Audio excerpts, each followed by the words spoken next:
Halo semuanya, kembali lagi dengan channel video Bekesah. Baiklah teman-teman, pada kesempatan kali ini aku akan mencoba untuk membahas terkait yang sedang ramai juga ya teman-teman, dibahas di teman-teman honorer yang saat ini sedang sibuk dalam mempersiapkan pendataan untuk seleksi P3K atau untuk seleksi CPNS ya teman-teman ya. Jadi di sini aku akan menjelaskan, aku sudah mencari informasi dari beberapa media, baik itu dari media resmi maupun yang dari tribun.com ya teman-teman ya. Ada beberapa mengatakan bahwa Bang, untuk pendataan non ASN itu sebetulnya untuk apa sih? Apakah itu nanti teman-teman yang honorer di atas 5 tahun atau misalkan minimal 1 tahun atau yang 10 tahun itu akan langsung diangkat menjadi ASN baik itu P3K maupun CPNS. Baiklah teman-teman, di sini akan aku jelaskan kenapa teman-teman atau fungsi atau tujuan dari pendataan terkait dengan untuk ASN atau P3K tersebut. Nah, pendataan non ASN bukan untuk mengangkat tenaga non ASN menjadi ASN tanpa tes. Lantas apa sih tujuannya? Jadi di sini dijelaskan ya teman-teman ya, bahwa terkait dengan pendataan non ASN itu untuk teman-teman yang honorer di bidang pemerintahan, baik itu instansi apapun ya teman-teman ya. Karena saat ini teman-teman juga sudah didata dari pihak BKSDMAD atau BKD masing-masing daerah. Nah, tujuannya itu untuk apa sih teman-teman ya? Banyak juga spekulasi yang mengatakan bahwa itu tujuannya untuk kita akan langsung diangkat menjadi ASN, kita akan langsung diangkat menjadi P3K maupun CPNS. Sebelumnya aku akan menjelaskan ya teman-teman ya, di sini telah dibuka terkait dengan pendataan non ASN. Jadi untuk teman-teman pemerintahan sih akan diakomodir oleh bagian kepegawaiannya masing-masing ya. Jadi teman-teman yang honorer tidak perlu menginput sendiri karena itu sifatnya global ya teman-teman. Jadi nantinya dari kepegawaian itu akan meminta data teman-teman, baik itu SK terakhir, terus apa namanya ya, slip gaji, tanda terima gaji seperti itu. Karena itu salah satu syaratnya untuk teman-teman input di aplikasi. Nah, nanti dari pihak kepegawaian itulah yang akan menginput data teman-teman masing-masing. Jadi kalau misalkan yang menonton video ini belum didata oleh bagian kepegawaian atau di daerah tersebut, teman-teman bisa bertanya langsung kepada pihak BKD maupun pihak BKD dari daerah tersebut maupun di kantor teman-teman bekerja seperti itu. Jadi sini sudah jelas ya teman-teman ya. Teman-teman bisa mengakses tautan tersebut di https pendataan non asn bkn.go.id dan ini sudah dirilis oleh pihak BKN. Nah, di sini pertanyaannya adalah apa sih tujuannya pendataan tenaga non ASN tersebut? Aku bacakan dulu ya teman-teman ya. Di lingkungan instansi pemerintah, ini untuk khusus yang instansi pemerintah. Untuk memetakan dan memvalidasi data pegawai non ASN di lingkungan instansi pemerintah baik dari segi sebaran, jumlah, kualifikasi serta kompetensi. Nah, jadi aku jelaskan sedikit teman-teman. Kalau misalkan yang pertama ini adalah dari pemerintah pusat itu ingin mempetakan ya teman-teman ya, atau memvalidasi data pegawai non ASN. Karena kan setiap tahunnya itu kan banyak banget tuh yang masuk ya. Ini kita bahas yang khusus pemerintahan terlebih dahulu. Banyak banget teman-teman kita untuk daerah aku aja ini. Kalau misalkan setiap tahunnya meskipun sudah dilarang ya di Permen Pan RB tahun 2018 kalau tidak salah aku itu melarang untuk penerimaan pegawai di luar dari P3K maupun CPNS. Sedangkan setiap tahunnya masih banyak aja sih yang masuk ya untuk honorer. Karena kalau misalkan menurut aku sih pribadi, kalau misalkan tidak ada honorer, itu di kantor tidak bakal bisa bekerja teman-teman. Bisa bekerja tapi kurang maksimal seperti itu. Karena memang untuk saat ini, teman-teman kita di pemerintahan itu, pegawai-pegawai atau yang CPNS atau yang PNS itu sangat memerlukan tenaga dari honorer. Jadi kalau misalkan setiap tahunnya tidak pengadaan honorer, itu bakal ribet banget teman-teman.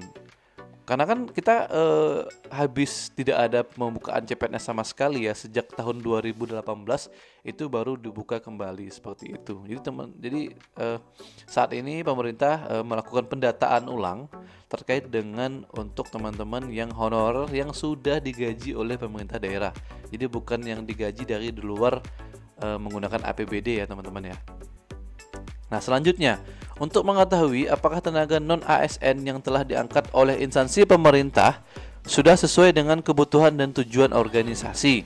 Nah, ini juga salah satu tujuan dari pemerintah daerah teman-teman. Karena takutnya itu banyak banget yang bodong ya. Jadi tiba-tiba di pendataan itu ada honorer 1, 2, 3, 4, 5, 6. Sedangkan di lapangannya itu ternyata tidak ada orangnya, fiktif seperti itu. Itu mungkin masih ada indikasi seperti ini. Nah, ini juga yang ingin diantisipasi oleh pemerintah pusat. Jadi pemerintah pusat itu ingin memastikan kalau misalkan teman-teman yang honorer di pemerintah daerah itu atau di instansi itu sudah betul-betul dipergunakan dan orangnya itu ada seperti itu. Lanjut kita ke data yang sudah diinventarisasi akan menjadi landasan dalam menyiapkan roadmap penataan tenaga non ASN di lingkungan instansi pemerintah. Ini roadmap apa ya? Aku belum baca juga. Tapi yang jelas ini adalah pemetaan ya teman-teman ya. Aku bisa menarik kesimpulan terkait dengan tujuan dari pemerintah dalam penataan tenaga non ASN ini adalah untuk pemetaan tenaga non ASN di seluruh Indonesia. Baik itu wujud dan fungsi dan tujuannya seperti itu. Itu intinya ya teman-teman. Singkatnya seperti itu. Nah, di sini juga ada dijelaskan bahwa aplikasi pendataan tenaga non ASN bisa teman-teman kunjungi di sini ya teman-teman ya.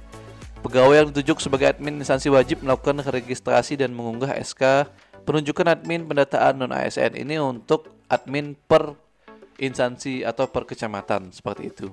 Nah, masing-masing tenaga non ASN dapat melakukan pembuatan akun dan pendaftaran yang bertujuan untuk mengkonfirmasi keaktifan sebagai tenaga non ASN, melengkapi atau menyesuaikan data yang diinput oleh admin atau operator instansi, melengkapi riwayat masa kerja. Nah, di sini di poin 2 ternyata teman-teman juga diperbolehkan untuk mengakses atau membuat akun dari HTTP pendataan non ASN ini teman-teman ya. Tujuannya untuk mengecek ya. Kalau misalkan ada yang kurang, teman-teman bisa mengetahui oh ternyata aku kurang di sini. Tinggal teman-teman siapkan. Karena takutnya ya terlalu banyak diurus oleh admin kecamatan, admin kabupaten, biasa seperti itu, dia kelupaan seperti itu. Nah, itu fungsinya adalah teman-teman bisa mengawasi atau mengontrol langsung dari aplikasi tersebut. Bagi tenaga non ASN yang datanya belum terdaftar, maka dapat melaporkan kepada admin instansi pendataan non ASN untuk didaftarkan. Jadi kalau misalkan teman-teman sudah mengecek, ternyata nama saya belum ada nih di aplikasi tersebut, teman-teman bisa langsung mengunjungi bidang kepegawaian di instansi teman-teman masing-masing. Silahkan untuk dilaporkan bahwa nama saya belum terdaftar dengan syarat ketentuan yang ada ya teman-teman ya. Nanti next kita akan bahas syarat dan ketentuannya.